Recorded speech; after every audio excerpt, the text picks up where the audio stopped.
Oke, selamat siang teman-teman. Kita mulai untuk edisi tutorial. Jadi kemarin itu ada edisi kelas untuk video dengan judul bagaimana merancang use case diagram dan activity serta sekuen ya. Nah, ini adalah edisi tutorialnya. Jadi saya harapkan teman-teman bisa memahami, jadi lebih memahami kalau kemarin edisi kelas menggunakan handphone gitu, saya ngerekam di screen ketika saya mengajar. Harapannya ini akan lebih jelas karena ini adalah rekam layar. Oke, kita mulai saja. Nah, baik, ini tampilan untuk Enterprise Architect, teman-teman. Jadi, teman-teman bisa menggunakan tools ya atau software Enterprise Architect. Kebetulan ini versinya masih 7.5 untuk merancang use case, activity, sequence, class, dan seterusnya. Nah, kita akan memulai dengan cara membuat project baru. Ya. Kemarin sudah saya buat projectnya, tapi akan saya ulangi lagi, yaitu kita klik File, New Project. Ya. Sebetulnya sudah ada, tapi tidak apa-apa, kita bikin sistem melanjutkan kemarin yang bimbingan KP itu sistem peminjaman ya, peminjaman barang dan prasarana. Ya. Sistem peminjaman sarana dan prasarana. Nah, oke, kalau tinggal kita buat use case-nya dulu aja ya, buat use case dengan cara klik use case, kita klik centang, kemudian kita klik OK. Nah, kemudian di sini sudah otomatis ada use case modelnya. Nah, kita buang aja yang ada di sini. Ini ini ya, kita hapus. Di select salah satu, Ctrl A, kemudian kita klik del atau pencet del ya, atau ya del ya, hapus. Nah, kemudian di sini ada apa namanya toolbox ya, toolbox untuk use case ya. Jadi di sini ada use case, kemudian ada use case relationship. Nah, yang terpenting di sini adalah aktor ya, yang sering kita gunakan aktor, use case, boundary ya. Kemudian untuk relasinya saya menggunakan biasanya associate, kemudian include dan extend. Nah, apa yang dimaksud dengan boundary ya? Boundary itu ibaratnya kayak pagar keliling ya, seperti kemarin saya menjelaskan di kelas itu pagar keliling. Jadi apa ya?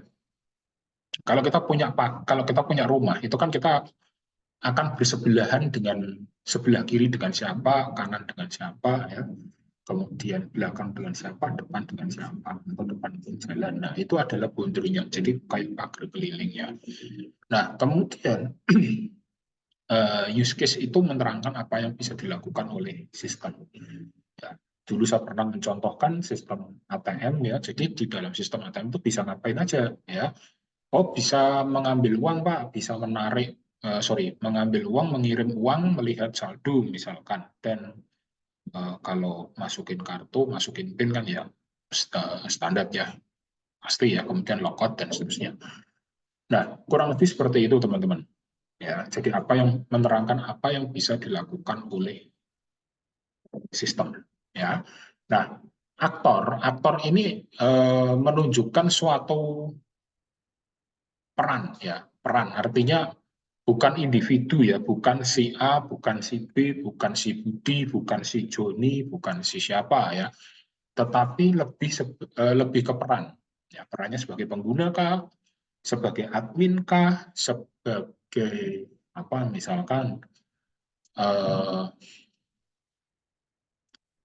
misalkan kalau di ya admin, kemudian pengguna ya nanti ada, kalau itu sistem akademik nanti ada dosen, ada BAK ya, ada apa lagi. Nah, kurang lebih seperti itu. Itu aktor ya, menjelaskan perannya ya, menjelaskan peran. Nah, yang perlu kita gambar pertama kali apa, teman-teman? Yang pertama adalah boundary, teman-teman. Kita klik boundary, kita klik di tengah. Ya, kita tuliskan sama ya, sistemnya sistem apa? Boleh huruf besar semua, boleh campur huruf kecil ya. Peminjaman sarana sarana. Jadi ini kebetulan objeknya di Unagi dengan studi kasus sistem inventory ya. Jadi ada 3 modul, inventorinya, peminjaman sarana prasarana, sama monitoring. Nah, kebetulan saya menjelaskan yang khusus untuk peminjaman saja, untuk modul peminjaman sarana dan prasarana. Ya, ini kita klik OK. Nah, kurang lebih seperti ini, teman-teman. Jadinya, ya.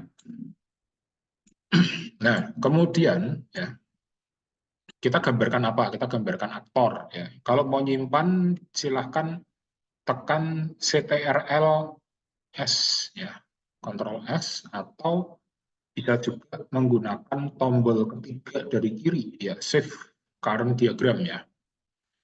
Nah, kurang lebih seperti itu. Kemudian klik aktor, kita klik di tengah ya, di lembar kerja kita. Nah, misalkan aktornya siapa? Di sini yang sudah kita buat di kelas itu ada admin ya, admin ya. Kemudian ada siapa lagi nih? Staf peminjaman ya, staf peminjaman ya, staf peminjaman ya. Sama satunya lagi Warek 2 ya, wakil rektor 2. Ini sebagai uh, pihak yang memonitor ya, wakil rektor 2. Nah, ini sama persis dengan yang ada di kelas, teman-teman. Jadi prinsipnya saya menerangkan kembali yang ada di edisi kelas, cuman dalam bentuk ini share screen, teman-teman, jadi lebih jelas ya, tampilannya juga lebih jelas, tidak seperti kemarin direkam, yang direkam itu screennya ya. Oke, kita lanjut. Nah, bisa ngapain aja ya, misalkan di sini admin bisa melakukan login ya, berarti use case-nya kita klik melakukan login ya. Nah, kemudian dihubungkan ya, admin dihubungkan untuk melakukan login dengan relasi asosiasi. Nah, Pak, garisnya kok jelek, Pak? Bisa nggak ditekuk ya? Bisa ya. Tinggal kalian select garisnya atau pilih garisnya, kemudian klik kanan bend line add kursor ya. Nanti bisa ditekuk. Nah, ini karena saya tidak mau nekuk, jadi nggak usah saya tekuk dulu ya. Nah, kemudian di dalam sistem peminjaman itu ada menu utamanya, ada 3 ya, yang untuk admin ya. Melihat data pengguna, melihat laporan peminjaman barang, dan melihat laporan pengembalian barang. Oke, kita gambar. Ya. Berarti nanti ada 3 kita bikin use case untuk memilih menu utama dulu. Memilih menu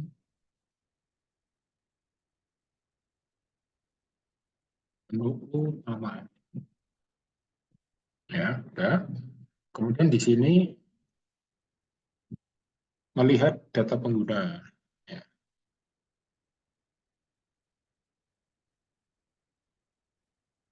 Nah, di kasus ini ya, melihat data pengguna itu nanti data pengguna yang menginputkan adalah staf peminjaman. Ketika ada pengguna yang baru, jadi yang belum pernah meminjam, ingin meminjam, itu akan direkam dulu datanya. Ya, jadi data yang peminjamnya itu data pengguna atau yang bertanggung jawab. Ya. Nah, kemudian ada namanya melihat laporan peminjaman barang. Ya, di sini. Melihat laporan peminjaman barang. Nah, teman-teman perlu diperhatikan ya, bahwa penggunaan katanya ya itu harus bisa dibaca dengan model subjek predikat objek ya. Misalkan seperti ini. Admin memilih menu utama ya, adminnya subjek memilih menu utama, memilihnya predikat ya. Kata kerja objeknya adalah menu utama. Demikian juga admin melihat data pengguna. Admin melihat laporan peminjaman barang. Ya, supaya nanti programmer yang baca enak ya. Jadi tidak miskomunikasi, tidak bingung. Ya.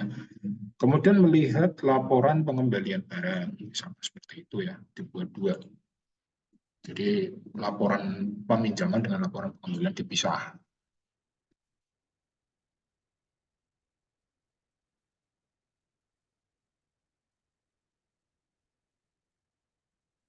Oh,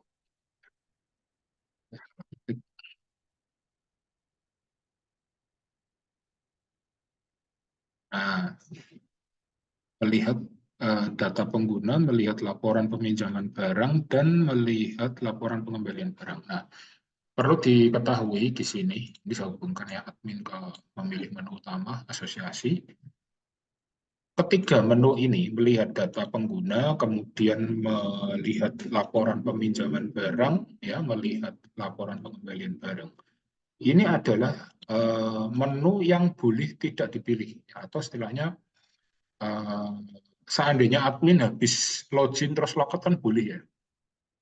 Admin habis login terus logout, dia nggak ngapa-ngapain, nggak. Yang nggak melihat data pengguna, yang nggak melihat laporan peminjaman barang, enggak melihat laporan pengembalian barang, kan boleh-boleh saja ya, habis login terus logout. Nah, berarti dia relasinya extend. Ya. Perhatikan juga arah panahnya ya. Kalau include itu arah panahnya, ya, misalkan mana nih include, include. Nah, kalau include itu seperti ini ya, ya arahnya seperti ini. Tapi karena ini bukan, ya ini dihapus ya, jangan dikasih. Nah, seperti itu. Include itu harus dilakukan. Kayak kita menggambarkan untuk sistem ATM itu kan kita masukin kartu, include memasukkan PIN. Nah, berarti memasukkan PIN itu jadi hal wajib yang harus dilakukan setelah kita benar ya, memasukkan PIN itu hal yang wajib yang harus dilakukan setelah memasukkan kartu. Nah, kurang lebih seperti itu. Ya. Nih. Kalau extend itu boleh dilakukan, boleh tidak. Nah, kurang lebih seperti itu. Terus, apalagi teman-teman, ini ada use case. Melakukan logout ya. Jadi melakukan logout kalau tidak ada lagi yang dilakukan berarti kita logout ya. Nah, Pak logoutnya di bawah. Oke, di bawah seperti ini ya. Nanti dihubungkannya pakai asosiasi ya, seperti ini. Pak, kok jelek? Ya, tinggal kalian klik kanan, bandline add cursor. Seperti ini. Ya, seperti ini. Pak, masih jelek ya, kalian atur sendiri. Ya, nah, kurang lebih seperti ini. Nah, udah, terus Pak, berarti dari sisi admin udah beres Pak? Ya, udah beres ya. Untuk yang use case ya, berarti yang staff belum, yang pakai laptop belum, belum ya. Nah, berarti admin ya melakukan login, admin memilih menu utama, ya, extend, admin melihat data pengguna, admin memilih menu utama, extend melihat laporan peminjaman barang, admin memilih menu utama, extend melihat laporan pengembalian barang, admin melakukan logout. Ya, selesai. Lanjut Pak, yang staf peminjaman. Oke, staf peminjaman berarti login dulu ya. Oke. Pak, jelek ada miring ya. Kita bikin dia gambarnya lebih baik lagi.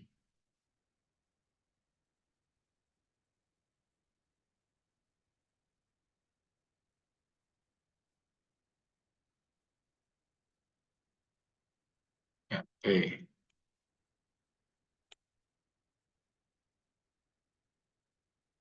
Nah, kemudian inline kursor lagi supaya lebih rapi. Nah, kurang lebih seperti ini. Nanti kalian rapikan sendirilah ya. Nah, oke, sudah. Kemudian use case-nya memilih menu utama sama memilih menu utama. Ya. Nah, mungkin ada teman-teman yang berpikir, Pak, ini kok memilih menu utama kok ada di admin, ada di staff, nanti ada di warek ya. Kok enggak kita jadiin satu ya. Jadi memilih menu utamanya cukup gambar satu, kemudian nanti extend semua ya. Bukan. Nanti kalau seperti itu yang baca bingung ya teman-teman ya. Nanti seolah-olah itu menunya satu bisa diakses rame-rame ya kan. Lebih seperti itu. Padahal kan membedakan ya admin yang bisa diakses apa, kemudian staff yang bisa diakses apa dan seterusnya. Oke, di sisi staff itu ada melihat data barang. Jadi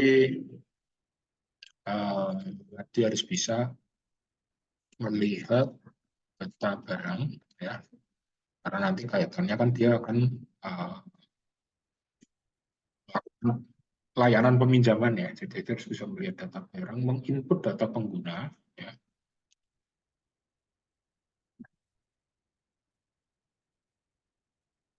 data pengguna ya, kemudian ada menginput peminjaman barang, menginput peminjaman barang dan menginput pengembalian barang.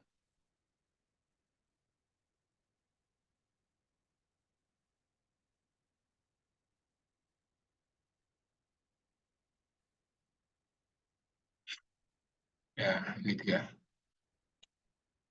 Melihat data barang, menginput data pengguna, menginput peminjaman barang.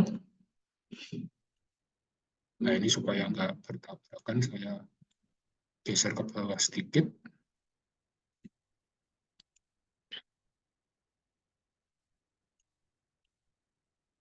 Dan menginput pengembalian barang.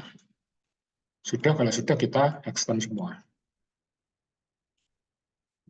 Jadi boleh dilakukan, boleh tidak. Hati-hati ya, ini mepet dengan gambar di atasnya, takutnya nanti kalau salah narik.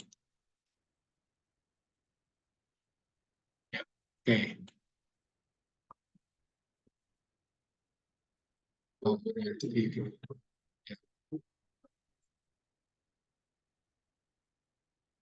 Nah, oke. Nah, lebih seperti ini teman-teman. Ya. Nah, sekarang, oh ya, ini masih kurang satu. Jadi kalau bisa, teman-teman gambarnya itu diselesaikan per ini ya, per aktor ya. Jadi jangan aktor baru gambar apa, terus ditinggal kerjain yang lainnya. Nanti takutnya kamu lupa ya, seperti tadi sama lupa ya. Staf peminjaman barang belum lockout ya, belum saya kasih relasi ke lockout, sudah hampir lanjut ke Pak Warek ya, ke perannya Warek 2. Ya, ini kan udah ya, berarti staf peminjaman dia sudah login, sudah memilih menu utama, externnya udah benar, ya. Kemudian di sini melihat data barang, menginput data pengguna, menginput peminjaman, dan menginput pengembalian barang. Oke, lanjut untuk Warek, dia bisa apa nih? Bisa login ya. Nah, ini jelek, bisa di bandline at cursor. Ya, seperti ini. Kita bandline at cursor lagi. Ya, oke. Nah, sudah anggap aja seperti inilah.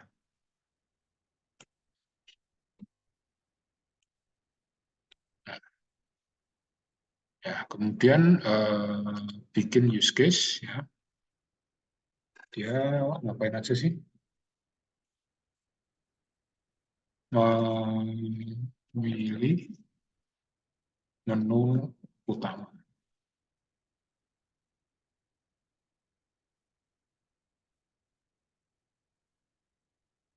Ya, oke, memilih menu utama. Oke. Kemudian dia ngapain nih? Melihat laporan peminjaman barang. Melihat laporan peminjaman barang. Kemudian ngapain lagi dia? Melihat laporan pengembalian.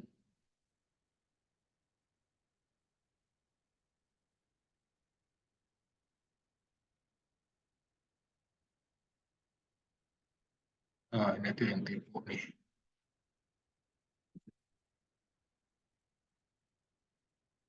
Kemudian melihat data pengguna.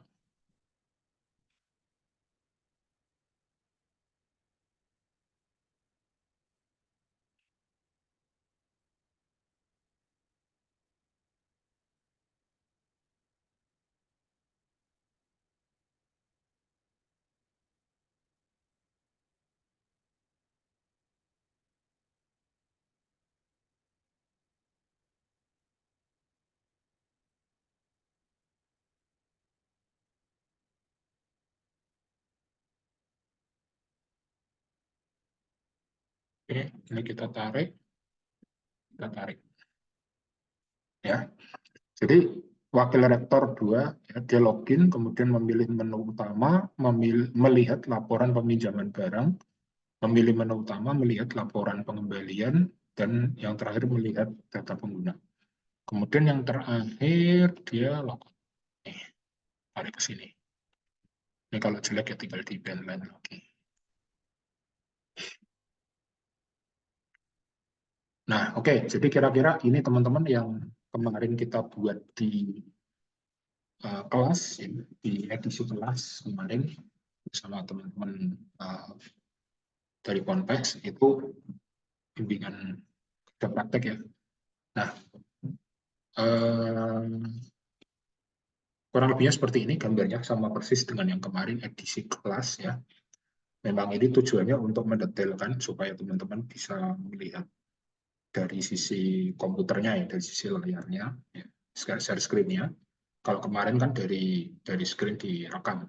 Nah, lebih seperti ini. Oke, semoga tutorial ini bermanfaat bagi teman-teman yang membutuhkan untuk bagaimana sih merancang uh, use case diagram, ya, use case model atau use case diagram uh, untuk keperluan teman-teman. Oke, lanjut pada video berikutnya akan ada tutorial untuk bagaimana merancang sequence diagram dan activity diagram. Oke, sampai jumpa teman-teman. Terima kasih.